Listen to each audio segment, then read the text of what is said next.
السلام علیکم، میں ہوں شاہد شیخ، آپ دیکھ رہے ہیں انقلاب ٹی وی۔ گزشتہ روز ضمنی الیکشن کا مرحلہ مکمل ہونے کے بعد پاکستان میں انتخابی سیاست کا عمل مکمل ہو چکا، وفاق میں بھی حکومت بن چکی اور صوبائی حکومتیں بھی اپنا کام کر رہی ہیں،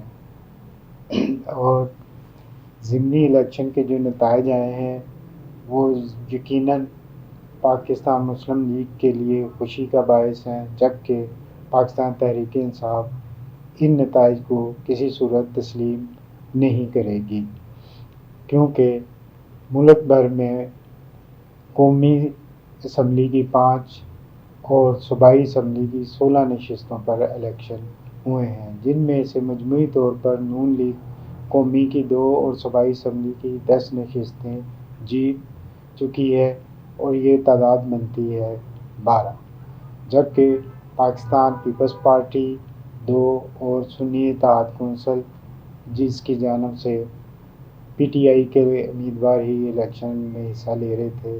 انہوں نے بھی 2 نشستیں حاصل کی ہیں، اور باقی جماعتیں جو ہیں وہ ایک نشستیں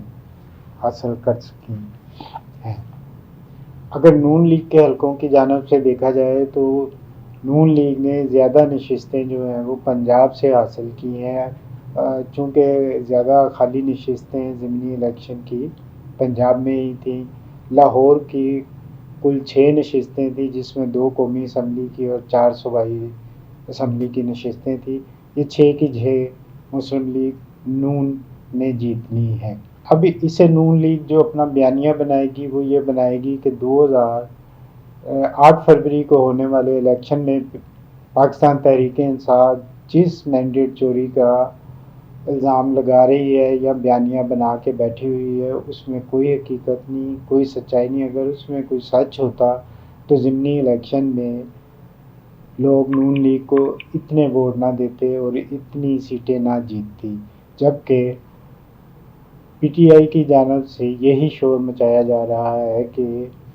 8 فروری کی طرح ضمنی الیکشن میں بھی ان کا مینڈیٹ چوری کیا گیا ہے، بلکہ 8 فروری کو تو انہیں فارم 45 مل گئے تھے، لیکن 21 اپریل کو ہونے والے الیکشن میں انہیں فارم 45 بھی نہیں دیے گئے، بلکہ ان کے ایجنٹوں سے پہلے ہی فارم 45 پر سائن لے کر انہیں پولنگ اسٹیشنوں سے نکال دیا گیا تھا، اور دیگر بھی الزامات لگائے جا رہے ہیں کہ جعلی ووٹ ڈالے گئے اور یہ پی ٹی آئی اپنا بیانیہ بنا رہی ہے، جبکہ نون لیگ اس چیز کو اس طرح لے گی اور آنے والے دنوں میں بھی یہ بیانیہ بنائے گی اور یہ بات کرے گی کہ مریم نواز نے چند دنوں میں اپنی جو کارکردگی ظاہر کی اور جس طرح انہوں نے عوامی سطح پر کام کیے ہیں یہ سب اس کی وجہ سے ہے، اور جس تسلسل کے ساتھ وہ میاں نواز شریف کے ویژن کو لے کر چل رہی ہیں، لوگوں نے اس پر اپنے اعتماد کا اظہار کیا ہے اور نون لیگ کو ووٹ دے کے کامیاب بنایا ہے۔ یہ تو ہو گئے ضمنی الیکشن کی بات۔ خطے میں جو صورتحال چل رہی ہے اس میں ایرانی صدر پاکستان پہنچ گئے ہیں، ان کی آمد اسلام آباد میں ہوگی، ان کا یہ 3 روزہ دورہ ہے، ان کی اہلیہ، کابینہ کے لوگ اور ایک تجارتی وفد بھی ان کے ہمراہ ہے۔ جو صورتحال اس وقت چل رہی ہے اس خطے میں اور جو کشیدگی اسرائیل اور فلسطین کے درمیان ہے، اس میں جو ایران کی جانب سے اسرائیل پر حملہ کیا گیا اور اسرائیل کی جانب سے ایران پر حملہ کیا گیا، اور یہ کشیدگی جو دن بدن بڑھ رہی ہے، ایسی صورتحال میں جب کہ امریکہ نے پاکستان کو انتباہ بھی کیا ہو اور ایران کے ساتھ تعلقات بہتر بنانے سے روکا بھی ہو، ایسے میں ایرانی صدر کی پاکستان آمد انتہائی اہمیت رکھتی ہے۔ اس کی پاکستان کو زیادہ ضرورت ہے، چونکہ پاکستان کی معیشت اس وقت دیگر منہ ہے اور ہمیں معاشی چیلنجوں کا سامنا ہے۔ ایران کے ساتھ دوستانہ اور برادرانہ تعلقات ہماری ان مشکلات میں کمی کر سکتے ہیں، ہماری جو گیس کا بحران ہے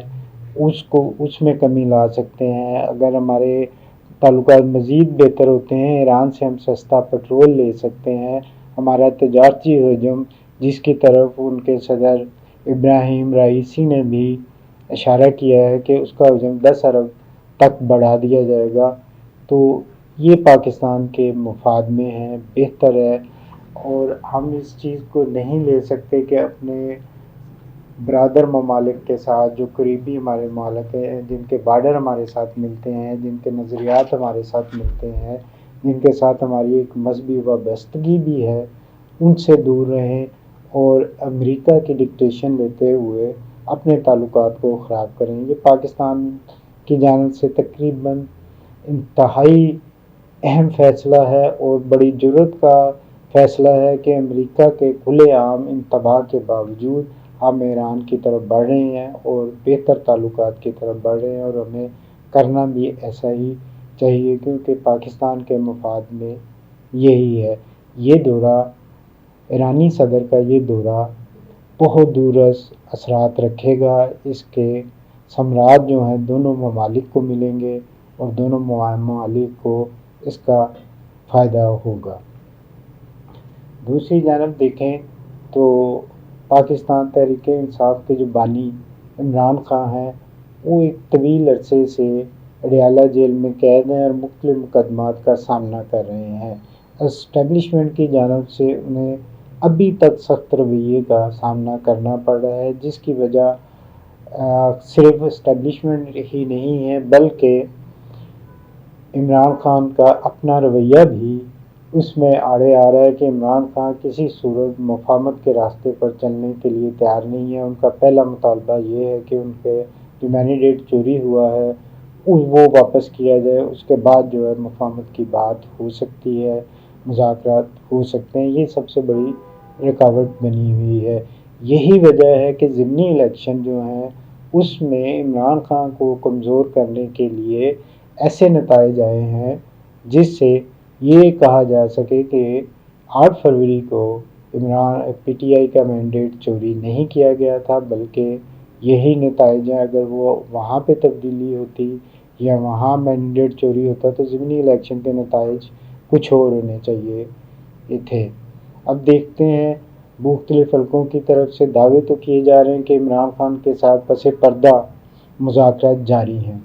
ہاں، پس پردہ مذاکرات جاری رہتے ہیں، بات چیت چلتی رہتی ہے دونوں گروپوں کے درمیان، اسٹیبلشمنٹ ہو، سیاستدان ہو، حکومت ہو، اپوزیشن ہو، یہ معاملات چلتے رہتے ہیں، یہ وقت کے ساتھ ساتھ چلتے ہیں۔ لیکن یہاں پہ فرق صرف اتنا ہے کہ مذاکرات عمران خان کے ساتھ براہ راست نہیں ہو رہے ہیں، بلکہ ان کے نمائندوں کے ساتھ ہو رہے ہیں، جنہیں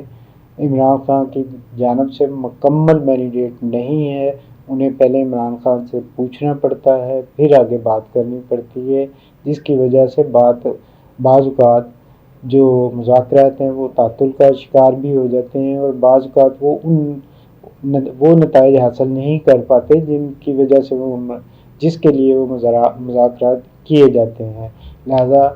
عمران خان اگر چاہتے ہیں کہ پاکستان کی سیاست میں وہ ایک بھرپور کردار پھر سے ادا کر سکیں آزادانہ طور پر، اور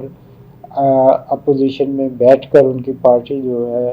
وہ اپنا کردار ادا کر سکے، اور جو مصائب ان کی پارٹی کو، ان کے کارکنوں کو برداشت کرنے پڑ رہے ہیں ان میں کمی آئے، تو انہیں براہ راست مذاکرات کرنے چاہیے، بات چیت کا عمل شروع کرنا چاہیے۔ اس کے علاوہ حل کوئی نہیں نکلے گا، کیونکہ ہماری عدالت ہو، سیاسی نظام ہو، الیکشن کمیشن ہو، کوئی بھی ادارہ ہو، وہ مقتدر حلقوں کے اثر سے باہر نہیں ہے۔ عمران خان مقتدر حلقوں کی رضامندی کے بغیر کسی بھی ادارے سے ریلیف نہیں لے پائیں گے، لہذا انہیں چاہیے کہ وہ اس نزاکت کو، اس حقیقت کو تسلیم کر لیں کہ مقتدر حلقوں کا اثر ہر جگہ پر موجود ہے، وہ ان کے ساتھ مفاہمت کے بغیر جو ہے آگے نہیں بڑھ سکیں گے۔ اگر وہ ان سے مذاکرات نہیں کرتے، ان سے بات چیت نہیں کرتے، تو آنے والے دنوں میں بھی ان کے مسائل میں اضافہ ہوگا اور ان کی پارٹی کی مشکلات بڑھتی جائیں گی۔ پنجاب میں حکومت نون لیگ کی ہے، وزیر اعلیٰ پنجاب میاں نواز شریف کی صاحبزادی مریم نواز ہیں، جو انہیں اچھی طرح جانتے ہیں۔ بظاہر وہ جتنا مرضی اپنی نرمی کا مظاہرہ کر لیں، مفاہمت پسندی کا مظاہرہ کر لیں، وہ انتہائی سخت گیر خاتون ہیں۔ ان کا مزاج جو ہے انتہائی سخت ہے، وہ اپنے مخالفین کو برداشت نہیں کرتی ہیں، وہ پی ٹی آئی کو بھی برداشت نہیں کریں گی۔ وہ اپنے دور حکومت میں پی ٹی آئی کے لیے نت نئے مسائل کھڑے کرتی رہیں گی، ان کے کارکنوں کو مشکلات میں ڈالتی رہیں گی۔ ان تمام چیزوں کو سمجھتے ہوئے پاکستان تحریک انصاف کو مفاہمت کا راستہ اختیار کر لینا چاہیے۔